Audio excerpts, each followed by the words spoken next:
Vilio vya kusikitisha vilianikiza hewa katika kijiji cha Nyakungu, kaunti ndogo ya Kisii Kusini, eneo bunge la Bonchari, kaunti ya Kisii, baada ya mwanamke na watoto wake watatu kuteketea kufuatia tukio la moto uliozuka usiku wa kuamkia Alhamisi uliounguza nyumba yao.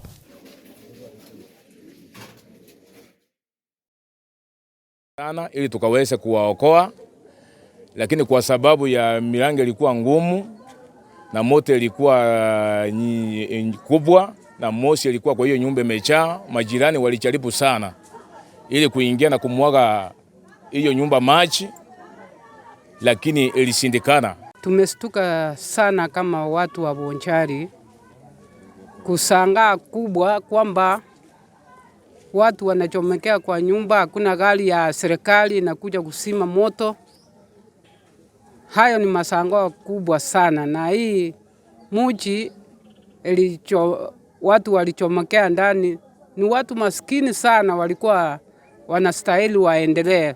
Sasa wamerudishwa chini, ni msangao kubwa sana.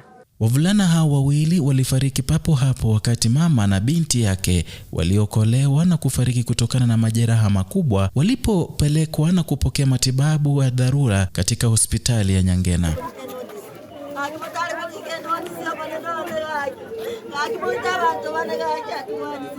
Baada ya kupomoa mlango wa nyuma, tukatoa mama, lakini tulipomkimbiza hospitali alikuwa ameshafariki. Kwa wakazi wa eneo hili inasalia kizungumkuti ni jinsi gani moto huu ulizuka kwa nyumba hii na haina stima, na mtungi wa gesi uliokuwa humu haukulipuka, na vile pikipiki iliyokuwa huku ndani haikuungua. Atuelewe kile ambacho kilisababisha huu moto, kwa sababu kama tungekuwa na stima tungesema ni stima ilisababisha,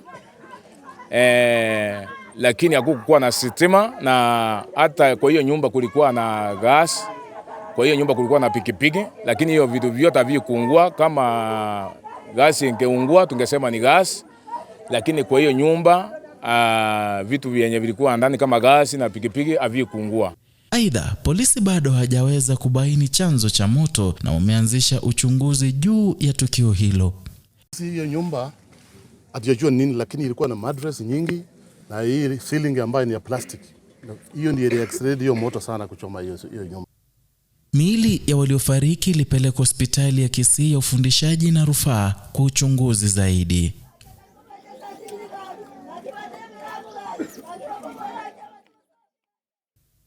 Edwin Mokaya, AGR Kisii.